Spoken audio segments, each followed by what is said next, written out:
पाकिस्तान में अगवा बराए तावान।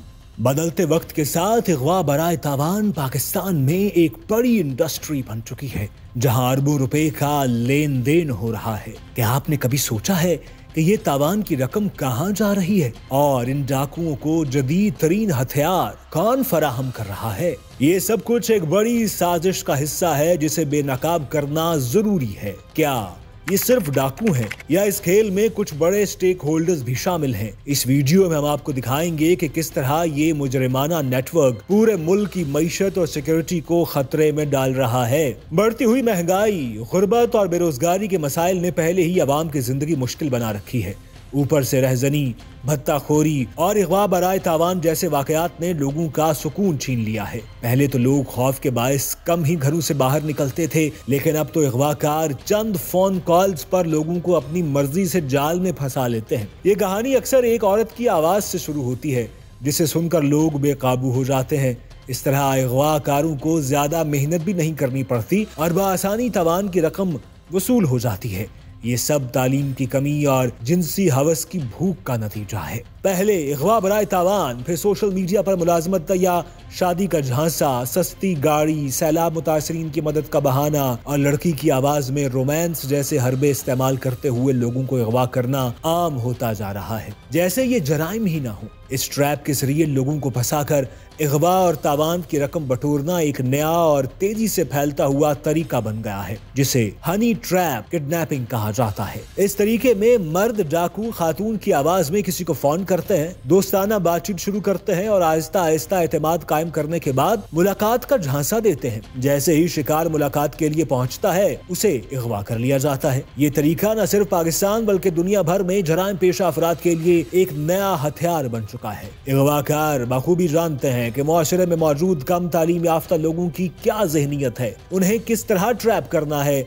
और कैसे उनसे अपनी मतलूबा रकम निकलवानी है। दरियाए सिंध का कच्चा इलाका, जो पाकिस्तान का वाहिद नो गो एरिया माना जाता है, यहाँ मुकम्मल तौर पर डाकुओं का राज है और पुलिस उनके खिलाफ अरबों रुपए खर्च करके भी ना तो उन्हें पकड़ने में कामयाब हुई और ना ही उन्हें इंसाफ के कटहरे में लाया जा सका। रौंती, उबाड़ो, घोटकी, कश्मोर, कंदकोट और शिकारपुर के कच्चे के इलाके डाकुओं के महफूज ठिकाने हैं, जहाँ ये डाकू सरेआम दंदनाते फिरते हैं। इसके अलावा सक्खर, मुल्तान मोटरवे से सेफ्टी तारें काट कर चोरी कर ली गई हैं। बैटरियां और कैमरे भी गायब हैं। अमन व अमान की मजमूई सूरत हाल इस हद तक खराब हो चुकी है कि इलाके में कारोबारी सरगर्मियां महदूद होकर रह गई हैं। हद तो ये है कि ये डाकू सोशल मीडिया पर अपने असलहे के साथ वीडियोस डालकर पुलिस, हुकूमत और कानून नाफिज करने वाले इदारों का मजाक उड़ाते हैं। ये इंडस्ट्री इतनी मुनाफा बख्श हो चुकी है कि ना सिर्फ डाकू बल्कि कुछ बड़े बड़े स्टेक होल्डर्स भी इससे फायदा उठा रहे हैं। इसके पीछे एक और बड़ा खेल जारी है,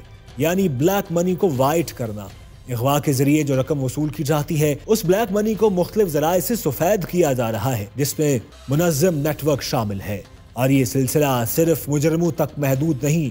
इस जुर्म में शामिल पैसा कहाँ जाता है, इस सवाल का जवाब काफी पेचीदा है, लेकिन ये कहना भी गलत नहीं कि इसमें बड़े सियासतदान, करप्ट अफसरान और शायद कुछ मीडिया हाउसेस भी शामिल हैं। जब एक जिला से ही करोड़ों रुपए तावान की शक्ल में जमा हो रहे हैं, तो सवाल ये उठता है कि आखिर सारी रकम कहाँ जा रही है और कैसे एफबीआर की नजरों से बच निकलती है। यहाँ एफबीआर का किरदार इंतहाई अहम है। तावान की रकम को कानूनी रास्ते से गुजारने के लिए ऐसे तरीके अपनाए जाते हैं जो आम निगाह से ओझल हैं। मीडिया हाउसेस को भी इस पैसे से फायदा पहुंचने के इम्कानात मौजूद हैं, जो इस पूरे नेटवर्क को तहफ्फुज फराहम करने में मददगार साबित हो सकते हैं। जब इस तरह के मामलात में सियासी और इंतजामी सतह पर करप्शन शामिल हो, तो फिर मामलात को छुपाना कोई मुश्किल काम नहीं रहता। अब सवाल यह है कि ये डाकू इतने जदीद तरीन हथियार कहां से हासिल करते हैं? रॉकेट लॉन्चर, क्लाशनकोव और जदीद तरीन मशीन गन्स जो फौज के पास मौजूद हैं, आखिर उनके हाथों में कैसे पहुंचे? क्या ये सिर्फ स्मगलिंग का नतीजा है या इसके पीछे कुछ बाअसर शख्सियात का हाथ है जो अपने मफादात की खातिर इन